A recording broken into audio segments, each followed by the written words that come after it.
नमस्ते मेरे प्यारे विद्यार्थियों, अल्द्रू एकेडमी में आप सभी का एक बार फिर से बहुत बहुत स्वागत है।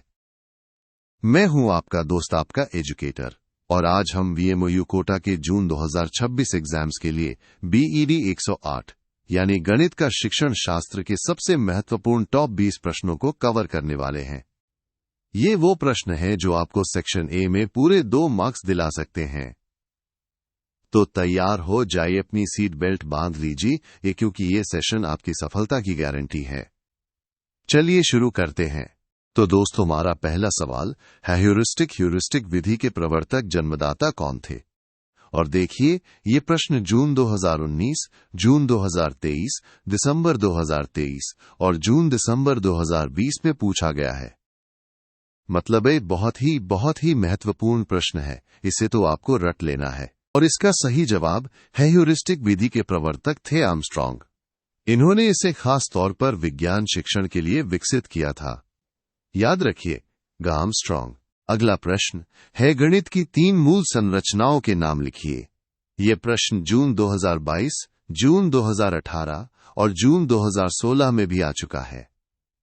तो इसकी इंपॉर्टेंस को समझिए। गणित की 3 मूल संरचनाएं हैं दोस्तों। पहली बीज गणितीय संरचनाएं, दूसरी स्थानिक संरचनाएं और तीसरी क्रम संरचनाएं। इनको अच्छे से याद कर लीजिए। चलिए बढ़ते हैं तीसरे प्रश्न की ओर। किन्हीं 4 यूनानी ग्रीक गणितज्ञों के नाम लिखिए। ये भी जून 2022, जून 2018 और जून 2023 में रिपीट हुआ है।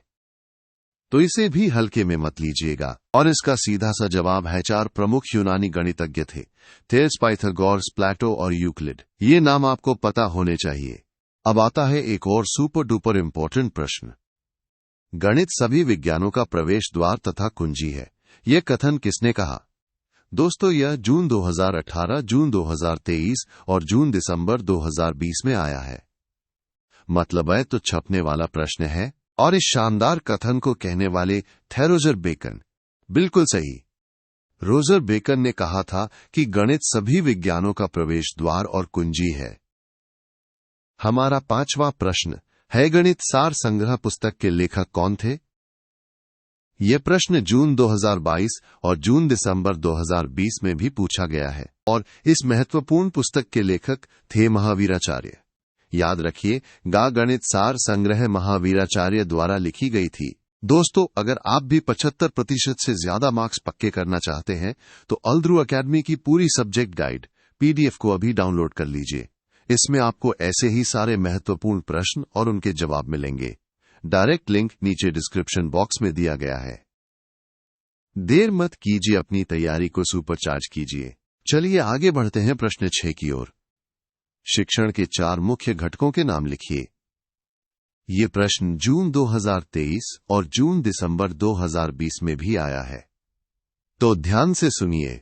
शिक्षण के 4 मुख्य घटक हैं विद्यार्थी, अध्यापक, वातावरण और विषय वस्तु। ये चारों मिलकर ही एक सफल शिक्षण प्रक्रिया बनाते हैं। अगला प्रश्न है पर्यवेक्षित अध्ययन विधि के प्रवर्तक कौन थे? ये प्रश्न जून 2019 और जून दिसंबर 2020 में भी पूछा गया है। पर्यवेक्षित अध्ययन विधि के प्रवर्तक थे डेजी मार्विल जॉन। इस नाम को याद कर लीजिए, एग्जाम में आ सकता है। प्रश्न 8 है अरस्तू के अनुसार गणित का जन्म किस देश स्थान पर हुआ? ये दिसंबर 2023 और जून दिसंबर 2020 में भी रिपीट हुआ है। अरस्तू के अनुसार गणित का जन्म मिस्र में हुआ था। है ना दिलचस्प बात? चलिए अब देखते हैं प्रश्न 9। पाठ्य पुस्तक को परिभाषित कीजिए। इसकी अवधारणा क्या है? ये जून 2016 और जून 2023 में भी आ चुका है। तो इसकी परिभाषा को अच्छे से समझ लीजिए। इसको आप ऐसे समझिए, पाठ्य पुस्तक शिक्षक के लिए शिक्षण का एक उपकरण है जिससे वो पढ़ाते हैं, और विद्यार्थियों के लिए ये एक संसाधन सामग्री है जिससे वो सीखते हैं। बस इतना ही। हमारा 10वां प्रश्न है संकल्पना मानचित्रण को परिभाषित कीजिए। ये जून 2022 में भी पूछा गया था। संकल्पना मानचित्र या कॉन्सेप्ट मैप एक आरेखीय विधि है। ये कथनों की संरचना में अर्थपूर्ण संबंधों को दर्शाती है जिससे चीजें आसानी से समझ आती हैं। प्रश्न 11 अवबोधात्मक उद्देश्य से संबंधित किन्हीं 2 कार्य सूचक क्रियाओं को लिखिए। ये जून 2022 में भी आया है। अवबोधात्मक उद्देश्य से संबंधित 2 कार्य सूचक क्रियाएं हैं व्याख्या करना और वर्गीकरण करना। ये दोनों ही बहुत महत्वपूर्ण हैं। अगला प्रश्न है, व्याख्यान विधि का अन्य क्या नाम है? ये जून 2022 में भी पूछा गया था। व्याख्यान विधि को अक्सर चाक और वार्ता विधि भी कहा जाता है, क्योंकि इसमें टीचर चाक और बोर्ड का इस्तेमाल करके बात करते हुए पढ़ाते हैं। प्रश्न, तेरा आगमन विधि के किन्हीं 2 शिक्षण सूत्रों को लिखिए। ये भी जून 2022 में रिपीट हुआ है। आगमन विधि के 2 प्रमुख शिक्षण सूत्र हैं, ज्ञात से अज्ञात की ओर और मूर्त से अमूर्त की ओर। इनको याद रखिएगा। चलिए अब देखते हैं प्रश्न 14। गणित शिक्षक के SWH को लिखिए। ये प्रश्न जून 2022 में भी आ चुका है। गणित शिक्षक के लिए SWH का मतलब है क्या, व्हाट, क्यों, व्हाई और कैसे, हाउ, यानी क्या पढ़ाना है, क्यों पढ़ाना है और कैसे पढ़ाना है। हमारा 15वां प्रश्न है, सिद्धांत शिरोमणि पुस्तक के लेखक कौन थे? यह जून 2019 में भी पूछा गया था। सिद्धांत शिरोमणि पुस्तक के लेखक थे महान गणितज्ञ भास्कराचार्य। ये नाम बहुत इंपॉर्टेंट है। और हां दोस्तों, ALDHRU अकेडमी सिर्फ BED 108 के लिए ही नहीं, बल्कि BED 101 से लेकर BED 131 तक सभी सब्जेक्ट्स की प्रीमियम गाइड्स प्रोवाइड करता है। अगर आपको किसी और सब्जेक्ट की गाइड चाहिए तो डिस्क्रिप्शन बॉक्स में दिए गए लिंक पर क्लिक करके आप उन्हें भी डाउनलोड कर सकते हैं। अपनी तैयारी को पूरा कीजिए। चलिए बढ़ते हैं प्रश्न 16 की ओर। लैटिन भाषा के शब्द क्यूरिक्यूलम का क्या अर्थ है? ये जून 2019 में भी पूछा गया था। लैटिन भाषा के शब्द क्यूरिक्यूलम का अर्थ है दौड़ने का मैदान।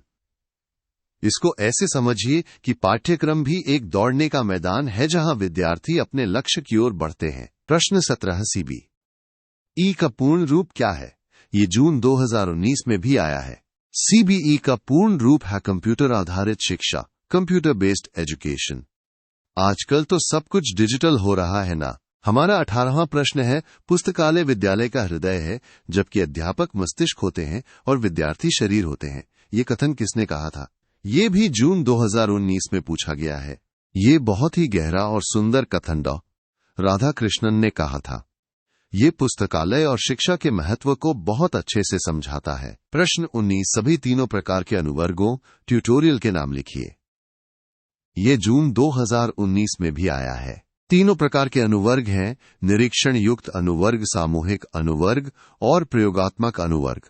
इन तीनों को याद कर लीजिए। और अब है हमारा आखिरी प्रश्न, प्रश्न 20।